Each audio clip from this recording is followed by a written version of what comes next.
going to Chicago, so it's time for a blind girl Chicago vlog. We were in the car for a couple hours, so when we finally made it, I was so excited. The first stop on the agenda is the Starbucks Roastery Reserve. This place is 4 stories of food, drinks, and merchandise that you can't find at any other Starbucks. However, the merchandise was so insanely priced, that hat was $30. Like, what? This place was so packed, though, it was kind of overwhelming. Like I said, these pastries are a Reserve exclusive, so you can't find them anywhere else, but they were $9 a piece. At least the one I got was, and I got a tiramisu latte and a pumpkin spice latte, also $9 a piece. Crazy. I tried the tiramisu latte first, and this is hands down the best Starbucks drink I've ever had. I wish I could get this every single time because it was so good. Of course, the pumpkin spice latte is always good, but the winner is the tiramisu latte in this case. Moving on to pastries, I got the chocolate cornetto, and it was so good. It was fluffy, flaky, crispy. It was absolutely delicious. I'm gonna need about 20 more of these, please and thank you. I also got my husband the chocolate hazelnut cornetto, which was also really good. The centerpiece for this whole building is this giant metal cask in the middle of the place. It is gorgeous and so cool to look at. After we were done at the roastery, we headed over to McDonald's, and I did in fact get myself a Boo Bucket Happy Meal because I'm broke. After stepping outside, I realized it's starting to get really cold out here, so I couldn't wait to get to our next destination, but let's just take a second to recognize how beautiful these buildings look. Our next destination is in fact the Harry Potter store, and I was really excited to go inside and see what it was like. There was merch everywhere, and they already had their Christmas merch out, which was also really cool to look at. I do have a confession to make. I have never seen Harry Potter.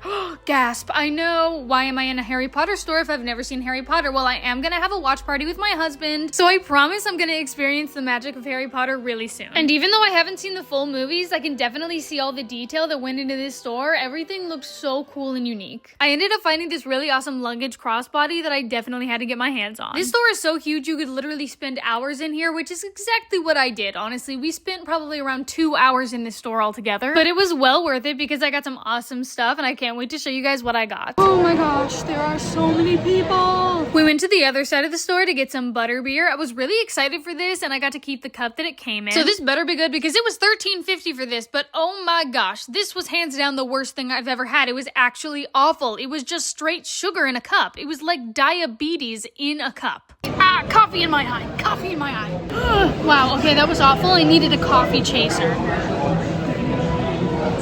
No. Then it was time to head to our final destination. We went to Jack's Pumpkin Pop-Up, and I was really excited for this. Everything was so awesome looking. There were photo ops, food, games. It was basically just a giant fall carnival, which was really cool. The photo ops were absolutely insane, and I got some really awesome photos, so if you want to see everything I took, then go check out my Instagram at McKennaHeimlichOfficial. I think my outfit was pretty cute. You guys can let me know what you think, but the sunset was absolutely gorgeous, and it was so pretty to look at. Then we went over to the corn maze, and I love a good corn maze, okay? But this had to be one of the worst corn mazes I've ever been to. It was basically just a corn hallway. I mean, there were so many twists and turns. I was getting extremely dizzy just walking through it. As a blind person, I get dizzy really easily, so this was not for me. If I had to rate it, I would give this a solid 0 out of 10. Not blind girl approved at all. It was a super fun day, but it was starting to get freezing outside, so we decided it was time to go home. That's it for my day in Chicago. Don't forget to like and subscribe, and stay tuned for more blind girl content.